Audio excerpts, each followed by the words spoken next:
Everyone, मैं doctor Rahul Kumar Rathore और मैं चेस्ट स्पेशलिस्ट हूँ Charak hospital and research centre Lucknow में। और आज हम जिस बीमारी के बारे में बात करने वाले हैं वो बहुत ही इम्पॉर्टेंट बीमारी है, बहुत ही कॉमन है, बहुत सारे लोग इससे पीड़ित हैं, लेकिन लोगों को इसके बारे में बिल्कुल भी जानकारी नहीं है। और इस बीमारी का नाम है ऑब्स्ट्रक्टिव स्लीप एप्निया, जो कि एक तरह की स्लीप रिलेटेड ब्रीदिंग डिसऑर्डर है। इस बीमारी में क्या होता है, बेसिकली पेशेंट जब सो रहा होता है तो उसका जो अपर एयरवेज हैं वो जो हैं बार बार फ्रिक्वेंटली चोक होते रहते हैं, मींस ब्लॉक होते रहते हैं, जिसकी वजह से पेशेंट को सांस लेने में तकलीफ होती है और पेशेंट की बार बार नींद टूटती रहती है। और पेशेंट जो है पूरी रात सोने के बावजूद भी ना तो उसकी नींद पूरी हो पाती है और ना ही वो सुबह उठने के बाद फ्रेश महसूस करता है। इस बीमारी के जो प्रमुख लक्षण हैं तो उसमें जो तेज खर्राटे लेना, सोते समय गैस्पिंग या चोकिंग के एपिसोड्स होना, बार बार पेशेंट की नींद खुलना और दिन में बैठे बैठे नींद आना। मॉर्निंग के टाइम पे पेशेंट को हेडेक महसूस हो सकता है और पेशेंट को एकाग्रता में यूजुअली कमी रहती है। तो ये समस्या किन लोगों में ज़्यादा अधिक संभावना रहती है इस प्रॉब्लम के होने की, तो ज़्यादातर वो लोग जो कि काफ़ी ओबेज हैं, जहाँ पे BMI मोर देन 30 किलोग्राम पर मीटर स्क्वायर से ज़्यादा है, जो लोग स्मोकिंग करते हैं या फिर अल्कोहल का सेवन करते हैं, और जिनका जो नेक सरकमफरेंस है वो ज़्यादा है, या जो पेशेंट जिनको नेजल कंजेशन रहता है, नेजल ब्लॉकेज रहता है, ऐसे पेशेंट्स में इस बीमारी के होने के खतरे बढ़ जाते हैं। इस बीमारी से क्या क्या कॉम्प्लिकेशंस हो सकते हैं, तो देखिए सबसे पहली चीज़ ये कि पेशेंट की जो नींद है फ्रिक्वेंटली टूट रही है, जिसकी वजह से नींद नहीं पूरी हो रही है। तो इस तरह से क्या होगा, जब पेशेंट ड्राइव कर रहा होगा या फिर जहाँ पे कंसंट्रेशन की जरूरत है वहाँ पे पेशेंट फोकस नहीं कर पाएगा, कंसंट्रेट नहीं कर पाएगा अपने रूटीन एक्टिविटीज़ पे। क्रैश होने के चांसेस रहते हैं, बहुत कॉमन है ऐसे में एक्सीडेंट होने की, कि पेशेंट अगर ड्राइव कर रहा है और अगर डे टाइम में एक्सेसिव स्लीपीनेस है, क्योंकि ऑब्वियसली अगर रात भर कोई पेशेंट नहीं सो पाया है उसे दिन में नींद आएगी और खासकर ड्राइव करते समय क्रैश होने की संभावनाएं काफ़ी अधिक बढ़ जाती हैं।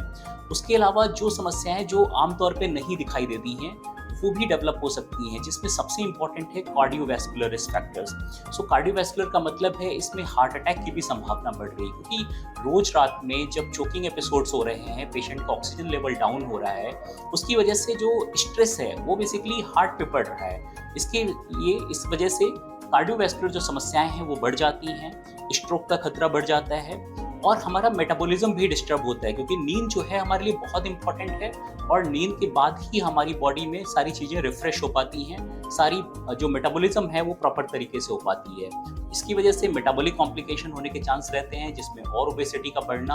और उसके अलावा डायबिटीज़ होने का खतरा, थायराइड होने का खतरा बढ़ जाता है। तो इस बीमारी को हम डायग्नोज कैसे करें, तो जिन भी लोगों को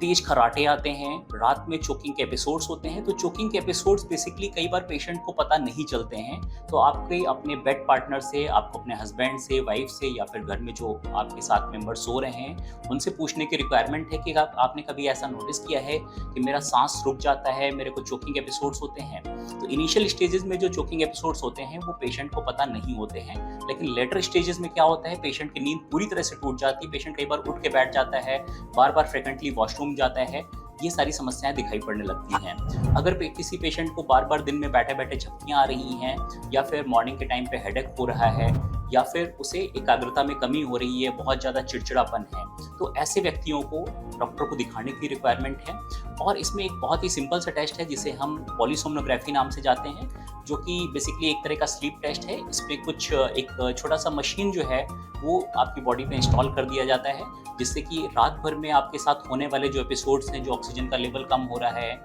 और जो आपको लाउड स्नोरिंग हो रही है, जो आपकी बॉडी में मूवमेंट्स होते हैं और जो चोकिंग होती है, ये सारी चीज़ों को रिकॉर्ड करके उसका एक कंक्लूजन निकाला जाता है कि आपको किस तरह का स्लीप एप्निया है कि नहीं है, और है तो किस कैटेगरी का है, माइल्ड है, मॉडरेट है या फिर सीवियर है। इसे ट्रीट करने के लिए हमारे पास क्या ऑप्शंस हैं। बेसिकली सबसे पहले तो आपको लाइफ स्टाइल चेंजेस करने की रिक्वायरमेंट है, और लाइफ स्टाइल की बात करें तो ऑब्वियसली ओबेस लोगों में होता है, तो सबसे पहले जो इम्पॉर्टेंट चीज़ है वो वेट रिडक्शन है। दूसरा, उसके अलावा आपको avoid use of alcohol and smoking, आपको स्मोकिंग और अल्कोहल छोड़ने की रिक्वायरमेंट है, आपको स्लीपिंग पिल्स नहीं लेना है, और posture is also very important. Basically जो वैसे पेशेंट्स हैं उन्हें बाईं करवट सोने में ज़्यादा कंफर्टेबल फील होता है, तो प्रेफरेबली बाईं करवट सोना चाहिए। उसके अलावा जो हमारे पास ट्रीटमेंट ऑप्शन है, बेसिकली हो क्या रहा है, जब आप सो रहे हैं और सोते समय सांस की नली जो है, अपर एयरवेज हैं, वो कोलैप्स कर जा रहे हैं, तो उस चीज को कोलैप्स को रोकने के लिए जो हमारे पास ट्रीटमेंट ऑप्शन है, that is called CPAP machine,